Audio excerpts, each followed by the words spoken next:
Good morning, dear students. Today we will discuss about nutrition in plants. First of all, we will discuss some words. Here we will use some words. Let first understand them. First is autotrophic. Autotrophic, the mode of nutrition in which organisms make food themselves from simple substances, is called autotrophic nutrition. Means वो mode of nutrition जिसके अंदर जो कोई organism है वो अपना जो food बनाएगा वो सिंपल सब्सटेंस से बनाएगा. Simple substance means carbon dioxide, sunlight वगैरह, इनसे जो बनाता है वो क्या कहलाता है आपका ऑटोट्रोपिक न्यूट्रिशन. सेकंड टर्म है ऑटोट्रोप्स.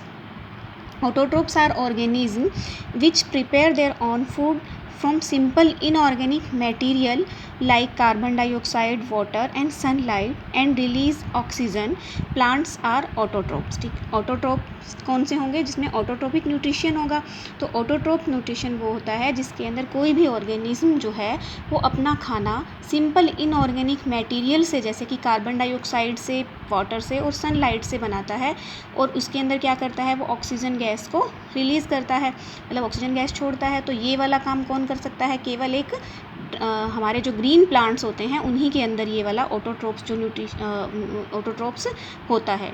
नेक्स्ट है क्लोरोफिल. क्लोरोफिल क्या होता है? Chlorophyll, the leaves have a green pigment called chlorophyll.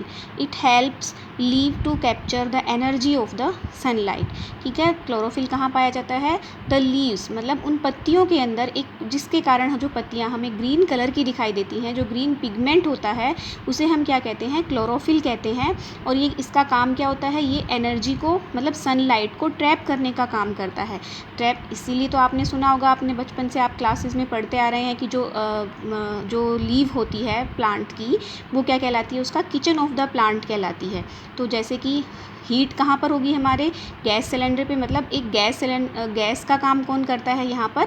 Chlorophyll करता है, क्योंकि ये क्या करता है? सनलाइट को ट्रैप करने का काम करता है, जिससे कि वो खाना बनाने में उसको आसानी हो.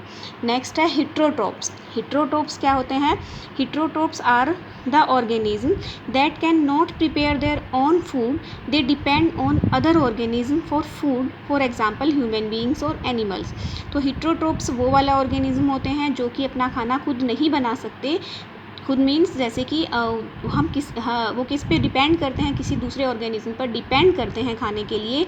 वो क्या कहलाते हैं? आपके हिट्रोट्रोप्स. तो हिट्रोट्रोप्स में हम सभी आ जाएंगे, एनिमल्स और ह्यूमन बींग्स, क्योंकि हम लोग जो है वो कार्बन डाइऑक्साइड, सनलाइट और वाटर को यूज़ करके हम खाना नहीं बना सकते. ये केवल कौन बना सकता है? ग्रीन प्लांट्स बना सकते हैं. तो इसलिए हिट्रोट्रोप्स में वो वाले ऑर्गेनिज्म आएंगे जो अपना खाना खुद नहीं बना सकते और किस पर डिपेंड करते हैं? और खाने के लिए डिपेंड करते हैं हम ग्रीन प्लांट्स पर. तो वो क्या कहलाते हैं? हिट्रोट्रोप्स. नेक्स्ट है होस्ट. होस्ट क्या होता है? The host is any organism on which any other organism depend for water or food or shelter is a host.